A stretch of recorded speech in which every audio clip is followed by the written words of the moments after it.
got a smile on your face. Yes. There was a little bit, we couldn't get out of here soon enough. So this session, we have been focused on affordability, full stop. And we were very intentional from the bills that we filed to the arguments that we made on the floor. And I think we want and need to talk about the four pillars, and that would be housing, utility rates, childcare, healthcare, which are the biggest burdens on Hoosiers' pocketbooks every single month when they look at what they can pay and what they can't pay. In the space of healthcare, I think we can't not talk about SB 1. I think there's a different approach to understanding that bill. And Indiana has chosen to go further with the cuts to Medicaid than what HR 1 or the federal government is asking states to do. And that kind of deep, deep cuts to the most vulnerable of Hoosiers, hungry kids, frail and sick Hoosiers. Ultimately, those deep, deep cuts, which some could call brutal cuts, are going to show up on all of our healthcare bills, because we will see those expenses in our hospital charges, because people will wait to get help and they'll end up in emergency care. We're going to see the impact of hungry kids throughout the summer and the cuts to SNAP in the way that our young people grow and are able to flourish. So these cuts in SB 1 are beyond what I think Hoosiers deserve, and deep concerns about the cuts in SB 1 to Medicaid and SNAP benefits. We can also talk about SB 85 that died in the House, and that was addressing medical debt. That was Senator Gador's bill. He's been working on that for the last several years. And I've only heard that the reason it died was a political reason. And that's unfortunate, because that bill would have helped Hoosiers reduce their medical debt and at least give them the tools that they deserve, that are already there, that Hoosiers just need to know about when it comes to paying their medical debt off. We can also talk about utility rates. Yes, we saw a win in HB 1002. We wanted it to go a bit further, to really bring relief in those utility rates for Hoosiers. But 1002 does bring more accountability and transparency to ratepayers, and they deserve that. So we were fortunate and happy to work alongside our Republican colleagues on 1002. Also, when it comes to housing, we were able to make a little bit of progress, but not a real deep dent in housing accessibility in 1001. That bill sort of came in like a lion and left like a lamb. I mean, I don't know how else to say it. It ended up being just sort of a shadow of itself, and I'm not sure we're really going to be able to address affordable housing in 1001, but we were able to hopefully move the needle a little bit, because housing is one of the strongest impacts on Hoosiers' daily, weekly, monthly budgets every month. And then finally, childcare. We missed an opportunity when it comes to childcare. We got a better forecast in December, and we made some deep, deep cuts to CTDF funding and child care reimbursement rates this past summer. But instead of providing that stability, we created the FROG Fund, which may be used for CCDF vouchers. And unfortunately, families cannot plan on May. It seems like a small little may versus a shall, but in real terms, that's instability versus stability. And Hoosier families and Hoosier employers need stability, because it will set us up for a strong economic future. Childcare, until we treat it like the infrastructure that it is, the same way we talk about streets, bridges, that's the way we need to be talking about childcare, because it is the infrastructure of our present and our future for the state of Indiana. And with that, we'll take your questions. On the issue of Senate Bill 27, that will bring the Bear Stadium, created the Bear Stadium Authority. Embedded in that is also legislation that would basically say if you got a road project and it's more than $250 million that goes through one county, it's got to go through the state budget committee. I think Republicans are trying to send the governor a message. I think Senate Bill 27, as it came back over from the House, had some good changes in it. And we need to make sure that at the end of the day, all the debt is not put on the backs of Hoosiers. And trying to thread that needle was tough. We want to put together a strong package, but we also need to make sure that this isn't going to impact Hoosiers' pocketbooks at the end of the day. So I think those were ways that we could sort of send that signal in that package in trying to attract the Bears to Indiana. What would you say was your caucus's biggest? Can you discuss what you mean when you say that the medical debt bill died due to political reasons? Can you kind of describe that for us? Well, we ended up having, I don't recall, what is the number? 85. The Senate Bill 225. Yes. Which I'm off on.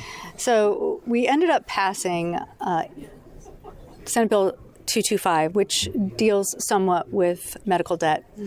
But my point was we worked tirelessly, and Senator Cordora worked all summer long. The last year we had a similar bill, and there were some criticisms. It got just so far, and then it died. So he took every single concern, and he solved that problem or their concerns or their hesitancy to support the bill, and you solved every single one of those. And so we get it through, and it almost didn't even make it through the Senate again. And based on what? We couldn't get a real answer from anyone to give us some concrete direction on where to go with this bill in order to provide medical debt relief for Hoosiers. So 225 went not as far as what we would like to have seen in 85, but I know my colleague, Senator Cordora. He's relentless. He's always going to fight for Hoosiers, and I couldn't be prouder to serve alongside him. Senator Yoder, how did the Haley Busby case impact the discussion around social media in this chamber? I think it definitely made it critical that we addressed it. It came out of 199, and there was a real desire to put something in a bill, and they were able to find a home for it in House Bill 1408. And we were able to get that bill across the finish line and headed over to the governor's desk. I do want to say this. We all have to be aware and watch out for our neighbors' kids. We have to watch out for our own kids. We have to make sure that our kids are safe and protected. And while 1408 does some things, at the end of the day, we need to make sure that all people know how bad actors can put our children at risk. And 1408 doesn't solve all of our problems. It's just a baby step forward. But Would you say there there could be legal challenges to it? We'll have to wait and see. What would you say is your caucus's biggest legislative win of the 2026 session? I would say overall, the way we have stood for Hoosier affordability. We've been relentless in talking about the bills that we filed. We've brought amendments to bills. We have debated on the floor, and each and every moment we've brought it back to make sure that Hoosiers' lives are affordable living in this state and aren't becoming more and more out of reach. I think too many working families are feeling that squeeze. And so I think the greatest win, whether it was the 13th check with Niezgotsky, or we had up in Gary, Senator Spencer had some great innovative ways to approach some appraisals with some properties there. And we also had some wins with Senator Pohl and some of his bills. But we have really worked hard to make sure that if we didn't get our bills heard, we didn't go quietly into the night. We made sure that we kept bringing them back as amendments. So Hoosiers would, at the end of the day, know that our number one priority is always them. And we're always going to fight to make sure that Indiana is a state that they can afford their lives and a life of dignity. Would you consider redistricting what happened at the beginning of session a win? Say that one more time. Redistricting at the beginning of session, the fact that it didn't go through, despite all the pressure, the Donald Trump, the primary challenges, would you guys consider that a win, even though it was mostly a Republican kind of related issue? It was definitely a win. I mean, my goodness, what a way to send a signal to the rest of the country that Indiana is about listening to Hoosiers.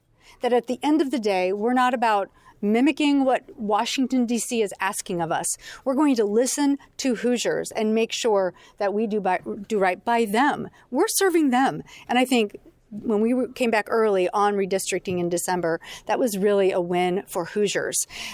But I would also say that's why Senate Bill 1 was so frustrating, because that was a bill that is more of a think tank bill and really wasn't the response of listening to Hoosiers. And so we're going to continue watching that and coming back next year and making sure we fix it. What's your take on Senate Bill 76, immigration matters? You mentioned, and several members of your caucus also mentioned, that this is potential government overreach, and there were many concerns that this could lead to increased incidents of racial profiling. What is your ultimate take on Senate Bill 76 and what this could mean for communities? Thank you, Hannah. I mean, I actually think I said that on the floor. So the concern is that we are now in Senate Bill 76 asking our schools, our pre-K centers, our universities to step in and serve as an arm of the federal immigration enforcement.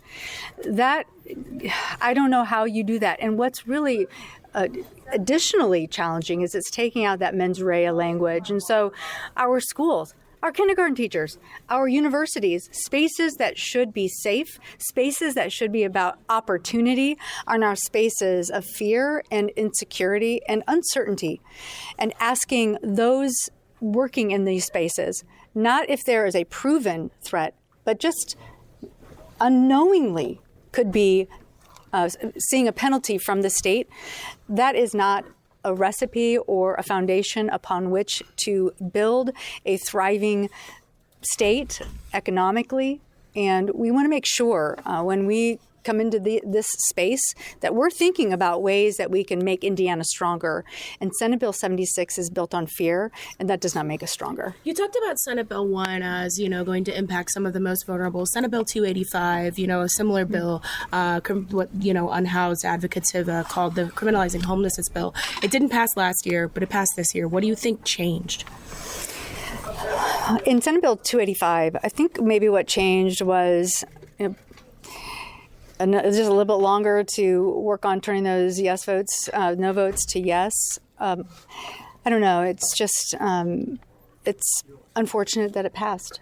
Because, on the heels of, 1343, which we chipped away at the way that we redefined the way the Military Family Relief Fund can be utilized. When we know so many of our homeless are military veterans, when we know that so many of our homeless are youth, and yet there were no carve-outs, no ways, exceptions in that bill to make sure that we're serving and responding to the needs of Hoosiers. So criminalizing homelessness cannot be the best way that we address Indiana being a place where you can live and afford living here and do so with a life of dignity.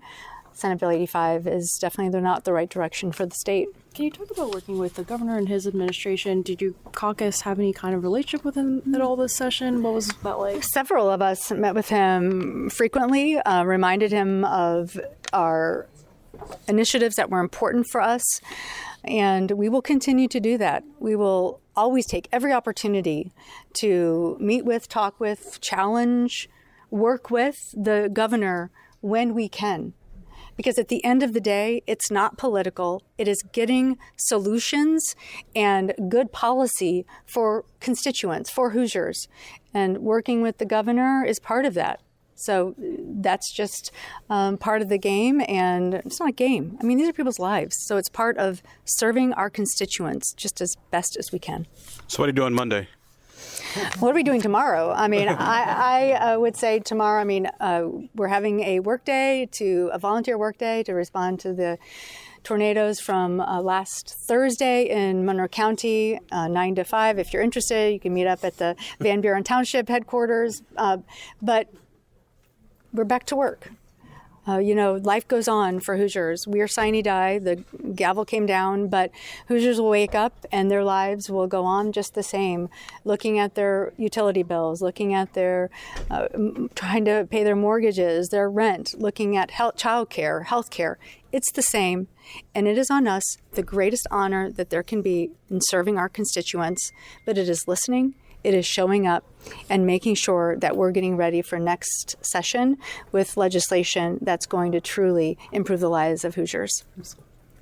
Thank you. Thank you.